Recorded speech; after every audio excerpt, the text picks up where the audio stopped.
Tae-yong addressed that, didn't he, as that force of Koguswan Raj. Oh, he's got the stop it! It's a poor clearance, you Good could one by say. Faisal Halim. Is he through here? Witan Sulaiman squared it. He's still going for Athama. Can they finish this? Yes, they can! It's number two. Oh, what a shot that is! From distance! Such a brilliant strike. Natural left backs. Oh, Dimas. Oh, they've got the fourth goal! And it's a fitting way to end what has been... Malaysia, Thailand hingga Vietnam sampai pasang badan, minta AFC jangan ulangi ini lagi kepada timnas Indonesia. من قبل الاتحاد او من قبل لجنه الحكام في الاتحاد العماني. هذا كل واقعي. بالنسبه لشان الرياضه تم الكلام كثير من جميع وايضا الرياضيين والنقاد. انا ما بزيد شيء، لكن المهم هو ماذا؟ انا بالنسبه لي انا اركز يعني قدر اعطي كل ما عندي. انا كرياضي وانا مثلا كحكم عندنا رياضات مختلفه، عندنا ليست كره قدم لا فقط. تتهرب من السؤال. لكن هل الاتحاد له دور في دعم الحكام؟ Breaking news, wasit Ahmed Alkaf resmi kena hukuman karena rampok kemenangan timnas Indonesia atas Bahrain.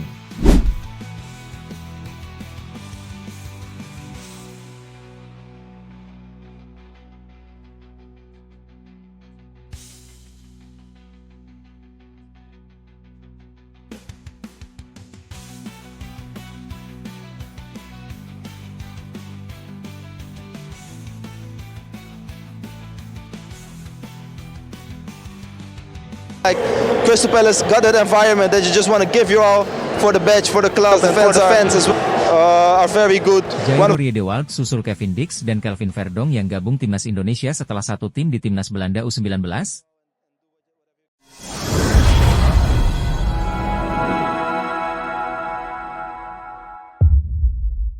Malaysia, Thailand hingga Vietnam sampai pasang badan, minta AFC jangan ulangi ini lagi kepada timnas Indonesia.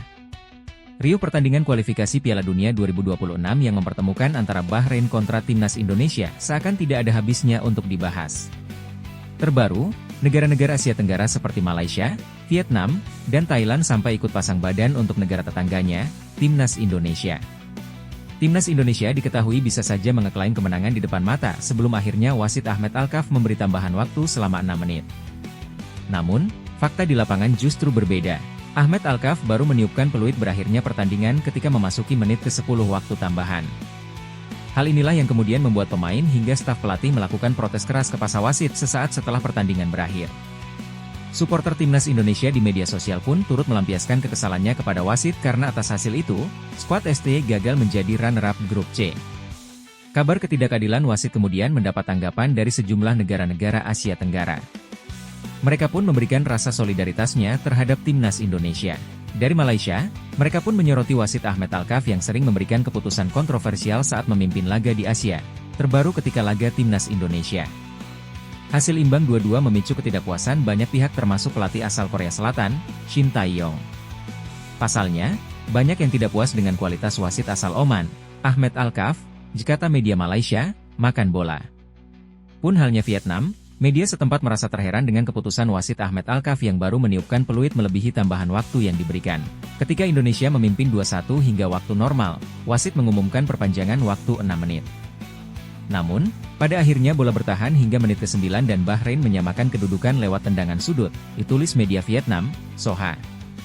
Lain halnya dengan Thailand, mereka menyoroti ketidakadilan wasit Ahmed Alkaf ketika memimpin pertandingan yang dimainkan tim Asia Tenggara. Tim-tim seperti Thailand, Indonesia, dan Vietnam semuanya sangat menderita akibat pengaturan ini, ditulis Mainstan. Laga Indonesia kontra Bahrain adalah contohnya. Pertandingan hanya mempunyai waktu tambahan 6 menit namun entah kenapa wasit Ahmed Alkaf memperpanjangnya menjadi 10 menit, dilanjutnya. Mereka kemudian mencontohkan bahwa Thailand pernah dirugikan oleh ganjaran penalti Arab Saudi pada penyisihan grup Piala Asia U23 2023. Selain itu, Vietnam juga pernah dihukum penalti ketika berjumpa dengan Arab Saudi dalam babak kualifikasi Piala Dunia 2022 beberapa waktu lalu. Maka dari itu, Thailand meminta agar AFC tidak memberikan wasit asal Timur Tengah untuk memimpin laga negara Arab saat bersua tim ASEAN. Breaking news, wasit Ahmed Alkaf resmi kena hukuman karena rampok kemenangan timnas Indonesia atas Bahrain. Wasit Ahmed Alkaf resmi menerima hukuman karena merampok kemenangan timnas Indonesia atas Bahrain di matchday ketiga grup C kualifikasi Piala Dunia 2026 zona Asia, Kamis 10 Oktober 2024 malam waktu Indonesia Barat. Pengadil asal Oman itu tidak mendapatkan izin untuk memimpin laga Al Ain, UEA, versus Al Hilal, Arab Saudi, di lanjutan matchday ketiga AFC Champions League Elite 2024 hingga 2025. Senin 21 Oktober 2024. Menurut salah satu sumber pribadinya, Ahmed Alkaf tidak diizinkan memimpin pertandingan antara Al Ain dan Al Hilal di AFC Champions League Elite pada 21 Oktober 2024, ditulis media Oman. Namun, hukuman di atas disinyalir bukanlah akhir dari semua hukuman yang diterima wasit asal Oman tersebut. Ahmed Alkaf diprediksi bakal menerima hukuman yang lebih berat jika AFC bersikap objektif. PSSI sudah mengajukan protes kepada AFC terkait keputusan Ahmed Alkaf yang memberikan tambahan waktu di laga Timnas Indonesia versus Bahrain. Sejak Jumat, 11 Oktober 2024, PSSI sudah melancarkan protes kepada Konfederasi Sepak Bola Asia tersebut. Namun, dalam pemberitaan yang dirilis New Straits Times, Sekretaris Jenderal, Sekjen, AFC Datuk Seri Windsor John mengaku belum menerima surat protes dari AFC. Ia bahkan meminta PSSI melancarkan protes secara detail jika ingin kasus ini dianggap serius. Kami butuh PSSI mengklarifikasi apa yang mereka keluhkan. Apakah itu performa, wasit, manajemen waktu, atau masalah spesifik lainnya? Kami telah mendengar berbagai laporan, tetapi keluhan itu harus terperinci, kata Datuk Seri Windsor John. PSSI pun angkat bicara perihal pernyataan Datuk Seri Windsor John. Menurut Arya Sinulinga, PSSI sudah mengajukan protes di hari pertandingan. Kemudian pada 11 Oktober 2024, protes dilancarkan ke level yang lebih tinggi, yakni FIFA. Karena itu, menarik menanti hukuman yang diberikan AFC kepada Ahmed Alkaf. Apakah AFC bakal melarang Ahmed Alkaf memimpin pertandingan sepak bola profesional seumur hidup? Jairo Riedewald susul Kevin Dix dan Kelvin Verdong yang gabung timnas Indonesia setelah satu tim di timnas Belanda U19? Setelah Kevin Dix resmi diperkenalkan sebagai calon pemain timnas Indonesia pada Sabtu, 12 Oktober 2024 siang WIB, banyak yang memperkirakan Jairo Riedewald menjadi pemain selanjutnya yang menjalani proses naturalisasi menjadi warga negara Indonesia, WNI. Medio September 2024, Yusa Nugraha selaku ex-pesepak bola asal Indonesia yang sering mewawancarai pemain keturunan, mendapatkan informasi dari Denny van Laar selaku podcaster asal Belanda. Yusa Nugraha mendapat informasi dari Denny van Laar bahwa Jairo Riedewald positif untuk memperkuat timnas Indonesia. Beberapa hari yang lalu teman saya dari Belanda juga ada podcast. Denny Laar, salah satu nama yang dia sebutkan potensial, membela timnas Indonesia, adalah Jairo Riedewald. PSSI kabarnya sudah mendekati Jairo Riedewald sejak awal tahun ini. Namun, karena gelandang Royal Antwerp FC ini beberapa kali mengalami cedera, yang bersangkutan tak kunjung mendarat di Indonesia.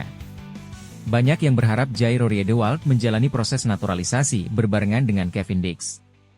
Dengan begitu, gelandang 27 tahun ini berpotensi menjalani debut bersama timnas Indonesia saat menjamu Jepang, 15 November 2024, dan Arab Saudi, 19 November 2024. Jika ini kesampaian, Jairo Riedewald bakal kembali berkolaborasi dengan Kevin Dix dan Kelvin Verdong layaknya di timnas Belanda U19. Salah satu momen ketiganya bekerja sama saat timnas Belanda U19 menghadapi Norwegia U19 di Piala Eropa U19 2015. Saat itu, Kevin Dix beroperasi sebagai fullback kanan, Jairo Riedewald, bek tengah, dan Kelvin Verdong, fullback kiri. Jairo Riedewald juga sempat satu tim dengan sejumlah pemain timnas Indonesia di skuad timnas Belanda U19, dua diantaranya Sandy Walsh dan Tom Haye. Jika benar gabung timnas Indonesia, akan bermain di posisi apakah Jairo Riedewald? Kemungkinan besar, ex-pemain Crystal Palace akan diperankan sebagai gelandang. Jokowi gondok wasit usai timnas Indonesia gagal taklukan Bahrain. Tambahan waktu 6 menit, sudah 9 menit belum selesai. Presiden Joko Widodo gondok. Pria yang biasa disapa Jokowi itu kecewa timnas Indonesia gagal mengalahkan Bahrain. Ya kalau boleh dibilang gondok banget, diujar Jokowi kepada wartawan di Ibu Kota Nusantara, IKN, Jumat, 11 Oktober 2024. Bagaimana tidak gondok? Sudah 2-1 ya kan? Ada tambahan waktu 6 menit tapi sudah 9 menit peluit belum dibunyikan, dan pada detik terakhir Bahrain gol, katanya menambahkan. Timnas Indonesia gagal menang atas Bahrain di kualifikasi Piala Dunia 2026 zona Asia putaran ketiga.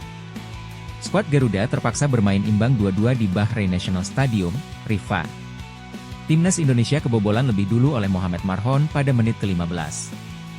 Namun, skuad Garuda menyamakan kedudukan pada menit ke-45 lewat Ragnar Oratmangoen. Timnas Indonesia bahkan dapat membalikan keadaan melalui Rafael Struijk pada menit ke-74. Pada akhirnya, Ahmed Alkaf memberikan tambahan waktu selama 6 menit. Namun, Ahmed Alkaf tidak kunjung meniup peluit panjang ketika waktu telah menyentuh menit ke-96. Bahrain lalu mencetak gol penyeimbang pada menit ke-99 melalui Marhon. Selanjutnya, Timnas Indonesia akan menghadapi Cina. Pertandingan keempat Grup C kualifikasi Piala Dunia 2026 zona Asia putaran ketiga itu bakal berlangsung di Qingdao Youth Football Stadium, Qingdao, pada Selasa 15 Oktober. Membedah kekuatan Cina, lawan Timnas Indonesia setelah Bahrain. Timnas Indonesia akan bertanding melawan Cina dalam laga lanjutan Grup C putaran ketiga kualifikasi Piala Dunia 2026 zona Asia. Pertandingan Cina versus Indonesia akan berlangsung di Stadion Qingdao Youth Football pada Selasa, 15 Oktober 2024, pukul 20 waktu setempat atau pukul 19 waktu Indonesia Barat. Sebelumnya, Indonesia harus puas dengan raihan 1 poin ketika bertandang ke markas Bahrain, Kamis, 10 Oktober 2024.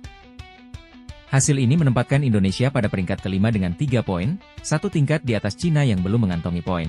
Untuk mengamankan peringkat klasemen, Indonesia harus memenangi laga melawan Cina agar bisa meraih 3 poin. Cina menelan 3 kali kekalahan beruntun dalam putaran ketiga kualifikasi Piala Dunia zona Asia.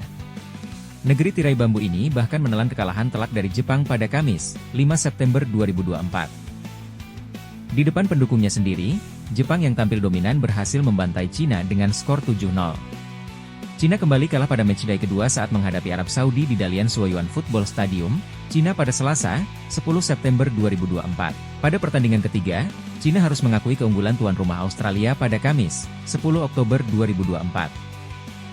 Meski unggul lebih dulu melalui gol Xie Wenen pada menit ke-20, Cina akhirnya kalah dari Australia dengan skor 3-1. Kekalahan 3 kali beruntun ini menempatkan Cina di dasar klasemen Grup C, tanpa meraih 1 poin pun.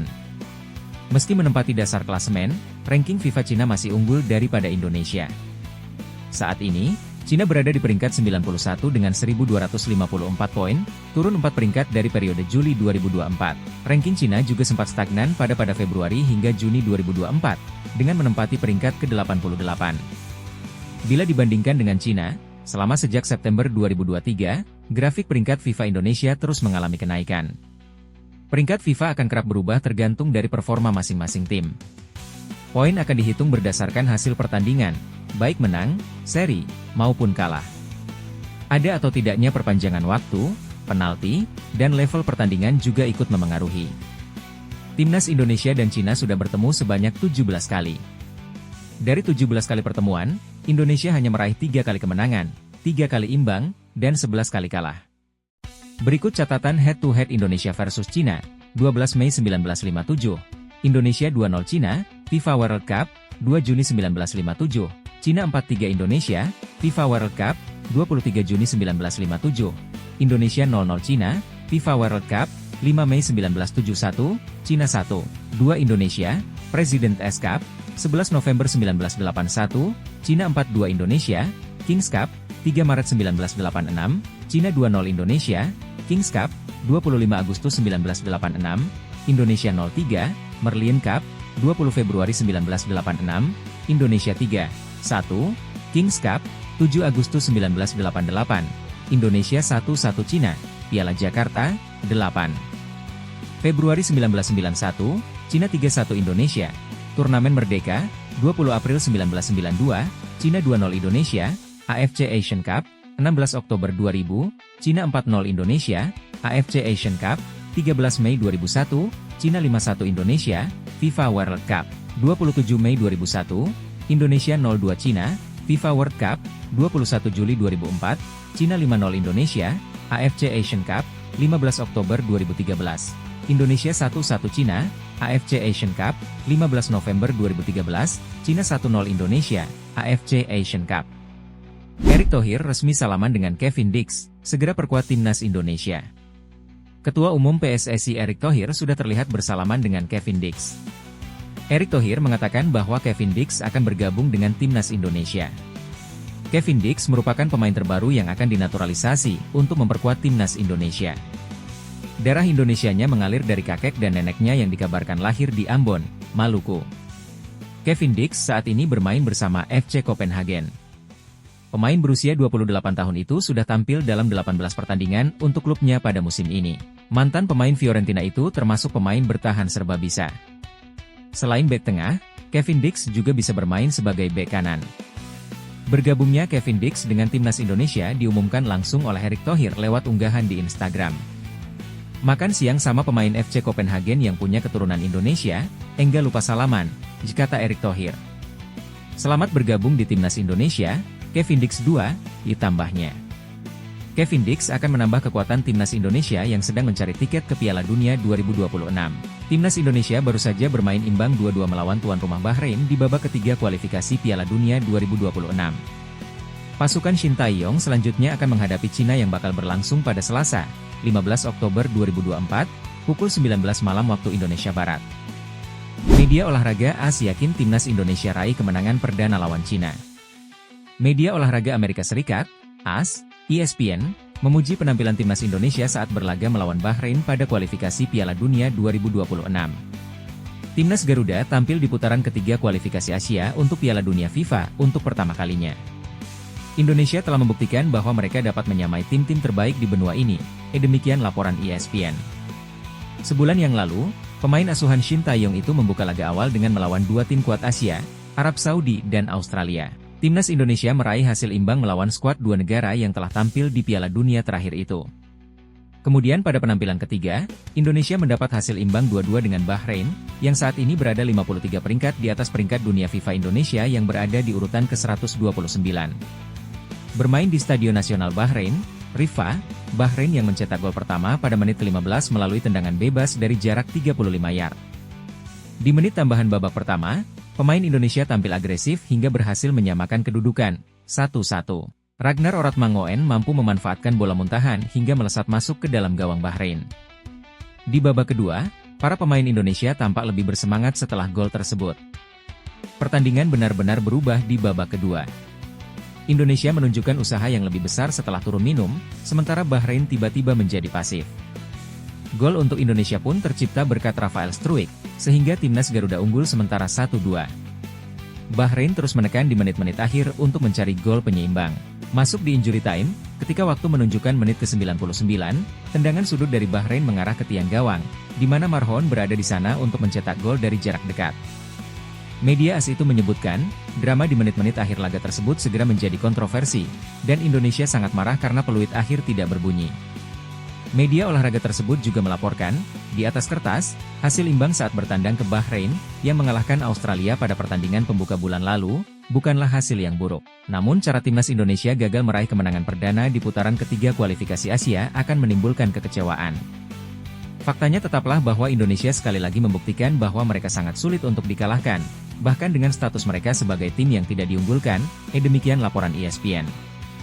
Bahkan ESPN meyakini Indonesia mampu meraih kemenangan bersejarah saat berlaga melawan Cina di pertandingan selanjutnya pada Selasa. Ini karena Cina sudah kalah dalam 3 pertandingan terakhir. Mungkin Indonesia tidak perlu menunggu lebih lama lagi untuk meraih kemenangan bersejarah, kata laporan ESPN.